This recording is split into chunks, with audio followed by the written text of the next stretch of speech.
ದಿನ ಹತ್ರ ಬರ್ತದೆ. ಇವತ್ತು ಬಹಿರಂಗ ಪ್ರಚಾರಕ್ಕೆ ಕೊನೆಯ ದಿನಾಂಕ. ಆದ್ದರಿಂದ ಎಲ್ಲ ಪಕ್ಷಗಳು ತುರಾತುರಿಯ ಪ್ರಚಾರದಲ್ಲಿ ಮುನ್ನುಗ್ತಾ ಇವೆ. ಅದರ ಜೊತೆಗೆ ಇವತ್ತು ಉಡುಪಿಯಲ್ಲೂ ಕೂಡ ಬೃಹತ್ ಸಾರ್ವಜನಿಕ ಸಮಾವೇಶ ನಡೆಯುತ್ತೆ. ಜೊತೆಗೆ ಒಂದಷ್ಟು ಸಮಾರೋಪ ಕಾರ್ಯಕ್ರಮಗಳು ಅಂತ ಹೇಳಿಕೊಂಡು ಅನೇಕ ಮತಯಾಚನೆಯ ಕಾರ್ಯಕ್ರಮಗಳ ವಿವಿಧ ಪಕ್ಷಗಳು ಹಾಕೊಂಡಿವೆ. ಹಾಗಿದ್ರೆ ಈ ದಿನದ ಲೋಕಸಮರ 2024 ಹೇಗಿದೆ ನೋಡೋಣ.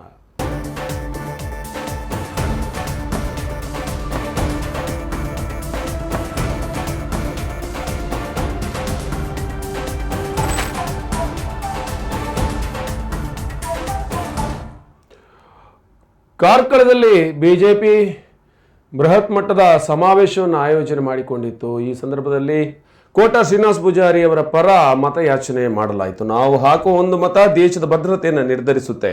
ಮೋದಿ ನೇತೃತ್ವದ ಕೇಂದ್ರ ಸರ್ಕಾರ ವಿವಿಧ ಯೋಜನೆಗಳ ಮೂಲಕ ಮಹಿಳೆಯರಿಗೆ ಸ್ವಾಭಿಮಾನದ ಬದುಕನ್ನು ಕಟ್ಟಿಕೊಳ್ಳುವಂತೆ ಮಾಡಿದೆ. ಈ ನಿಟ್ಟಿನಲ್ಲಿ ಮತ್ತೊಮ್ಮೆ ಮೋದಿ ನೇತೃತ್ವದ ಬಿಜೆಪಿ ಸರ್ಕಾರ ದೇಶದ ಚುಕ್ಕಾಣಿಯನ್ನು ಹಿಡಿಯುವಲ್ಲಿ ನಾರಿ ಶಕ್ತಿ ಬೆಂಬಲಿಸಬೇಕೆಂದು ಚುನಾವಣಾ ಪ್ರಭಾರಿ ಶ್ಯಾಮಲಾ ಕುಂದರ್ ಹೇಳಿದರು.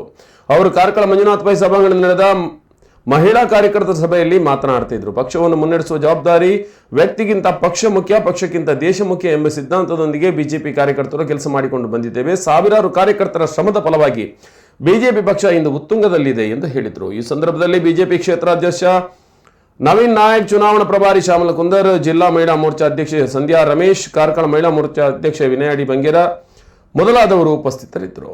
ಮಾತು ನೆನಪು ಬರ್ತಾ ಇದೆ. ಹಲವು ಕಡೆ ನಾವು ಭಾಷಣವನ್ನು ಮಾಡ್ತೇವೆ, ಹಲವು ಕಡೆ ವಿಚಾರವನ್ನು ಮಂಡಿಸ್ತೇವೆ.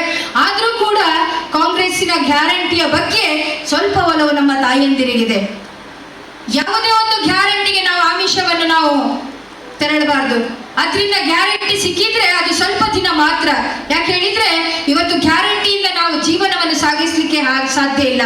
ಕೊರೋನಾ ಅನ್ನುವಂತಹ ಮಹಾಮಾರಿ ಕಾಯಿಲೆ ಬಂದಾಗ ಇಡೀ ದೇಶದ ಜನರಿಗೆ ಉಚಿತ ಲಸಿಕೆಯನ್ನು ಕೊಡುವ ಮುಖಾಂತರ ಪಕ್ಕದ ರಾಷ್ಟ್ರಗಳಿಗೂ ಕೂಡ ಲಸಿಕೆಯನ್ನು ಸರಬರಾಜು ಮಾಡುವ ಮುಖಾಂತರ ನಮ್ಮ ಜೀವ ಮಾತ್ರ ಅಲ್ಲ, ಬೇರೆ ರಾಷ್ಟ್ರದ ಜೀವವನ್ನು ಕೂಡ ಅವರು ಉಳಿಸಿದ್ದಾರೆ. ಇವತ್ತು ಜೀವ ಇದ್ದರೆ ನಾವು ಜೀವನ ಮಾಡಬಹುದು. ಈ ಮತದಾನದಲ್ಲಿ ನಾವೆಲ್ಲರೂ ನಿರ್ಣಯ ಮಾಡಬೇಕು. ನಮ್ಗೆ ಕೊಟ್ಟಂತಹ ಈ ಜೀವನದಲ್ಲಿ ನಮ್ಮ ಮುಂದಿನ ಜೀವನ